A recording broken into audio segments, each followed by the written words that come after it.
In the name of the one holy and living God. Amen.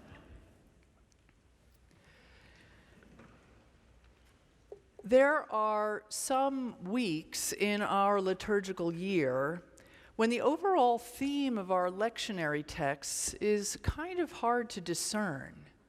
Some Sundays where it's hard to figure out exactly what the connection is between the Old Testament lesson, the New Testament lesson, and the gospel. This is not one of those Sundays. All three of our readings this morning have something very clear to say about the dangers of wealth, the lure of riches, and the perils of loving money more than God. Now, if you think that the words of the prophet Amos, with those beds of ivory, idle songs on the harp, and bowls full of wine, are a bit too far removed to be taken seriously, if the tone of the first letter to Timothy seems a bit too lofty and philosophical to be taken to heart, there's absolutely no way you can miss the message of the gospel, where Jesus' memorable and frankly somewhat terrifying story of the rich man and Lazarus drives the point home. Maybe that's why he told it, because he knew he'd get people's attention with a story about a rich man who has died and gone to hell. Now, the rich man in this story isn't just rich, he's very, very rich. Today, he would be one of the top 0.1%. And he's leading an over-the-top hedonistic life. He dresses in purple, the super expensive color that was reserved for the emperor and his family. His clothes are made of the finest linen, the same cloth that was worn by the priests who serve in God's sanctuary. This man doesn't save his fancy clothes for the Sabbath. He wears them all the time. And he feasts sumptuously every day when feasting was normally reserved for major festivals. He isn't celebrating sacred time. He's simply indulging himself. And as Amy Jill Levine has observed, he's engaging in something that is very familiar to us today: conspicuous consumption. Jesus sets the rich man up against a poor man named Lazarus. Lazarus is among the poorest of the poor. He's starving. He's covered with sores, tended to only by the dogs who lick his wounds. Someone has laid him at the gate of the rich man on the assumption that the rich man will offer him aid, which, as everybody knows, God has commanded us to do. But as Lazarus lies there, hungering for just a few crumbs from the rich man's table, the rich man refuses to give him even that. When the rich man dies, he finds himself in Hades, burning up in flames. He looks up, and very far away, he sees Lazarus resting safely in the bosom of Abraham. The rich man brazenly asks Abraham to send Lazarus down to offer him just a drop of water to quench his thirst. But it's too late. The social chasm that separated the rich man and Lazarus on earth has become, in the afterlife, a spiritual chasm that has been fixed and cannot be crossed.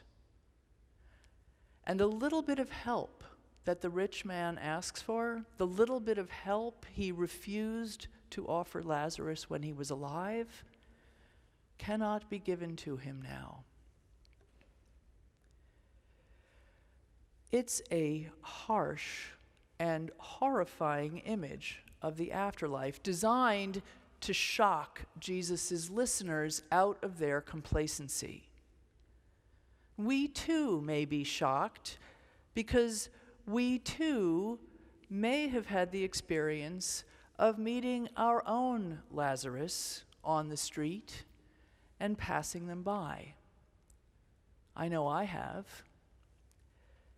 It's almost impossible to live in this city without encountering Lazarus on a daily basis.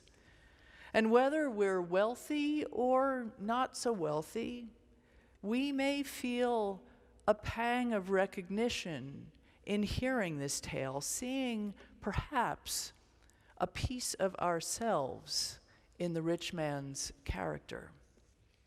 So lest we judge that rich man too harshly, let's remember that we too have the capacity to distance ourselves, to insulate ourselves from the suffering of others. Brian Stevenson is the founder and executive director of the Equal Justice Initiative, a human rights organization in Montgomery, Alabama. Stevenson has spent his life working in the criminal justice system, defending the poor, the marginalized, the neglected, and the wrongly condemned. Through his work, he's come to believe that one of the ways we can create change in the world and achieve justice is to stay proximate to the people you are trying to help. Stevenson says, quote, we think we can change the world by staying in places of power and privilege. But if we care about injustice, if we care about inequality, if we care about poverty, we're going to have to get close enough to those who are poor and excluded and neglected to understand the nature of that problem. The problem with the rich man wasn't his wealth per se. It was that his wealth became the sole focus of his life. It led him away from God and God's commandments. It allowed him to distance himself from another person's suffering and to deepen the social chasm that separated him from Lazarus. Despite the fact that Lazarus was lying at his gate, despite the fact that he even seemed to know Lazarus by name, he didn't offer him help. He didn't get proximate. What would have happened if instead of passing him by every day, he had stopped to give Lazarus some bread? What might he have learned about him? What story might Lazarus have told about how he got to this place? And how might the rich man's heart have been broken open by what Lazarus said? Stevenson writes, quote, "You can't effectively fight abusive power, poverty, inequality, illness, oppression, or injustice and not be broken by it. Being broken is what makes us human. We all have our reasons," Stevenson continues. Sometimes we're fractured by the choices we make. Sometimes we're shattered by things we would never have chosen. But our brokenness is also the source of our common humanity, the basis for our shared search for comfort, meaning, and healing.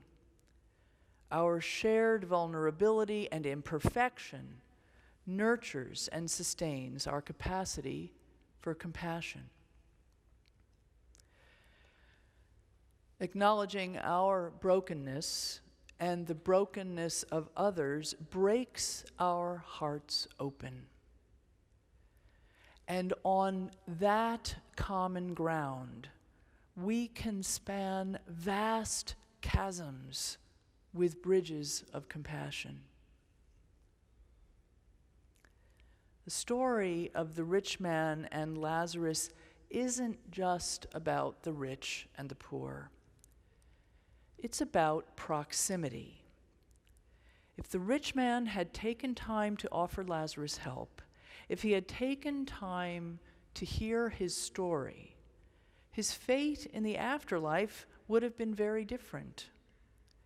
With Lazarus lying at his gate day in and day out, he had every opportunity to span that great chasm and build a bridge of compassion. We have an opportunity here at St. Bart's, too, to get proximate to our marginalized neighbors through the work being done at Crossroads Community Services. I know that many of you have volunteered there. Many of you have faithfully served there, offering food to the hungry. Crossroads is housed in this very building, right next door. And there's a line out front on Sunday mornings on 51st Street of people waiting to be fed.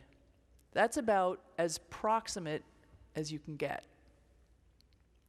So how might we continue to build and expand the bridges of compassion that already exist in this place with our neighbors there? How might our hearts be broken open by that connection? Some things haven't changed much since the time of Jesus. The lure of wealth, the pursuit of riches are powerful as ever in our culture, and it requires diligence and perseverance to guard against becoming captive to the love of money. The writer of 1 Timothy urges us to keep in good spiritual shape. Fight the good fight of the faith, he writes, which is more accurately translated as contest the good contest. Keeping true to our faith, keeping our hearts open, requires the energy and discipline of a trained athlete. So, instead of leaving here today wondering and perhaps worrying about how the story of a rich man going to hell may reflect on us, let's do something more productive.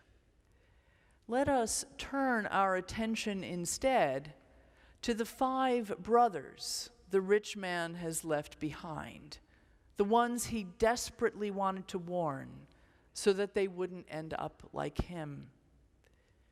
We would do better to focus on the characters in the story who remain among the living, who still have time to learn, to grow, and to change, and who have, as we do, the words of Moses and the prophets and of Jesus himself to guide us.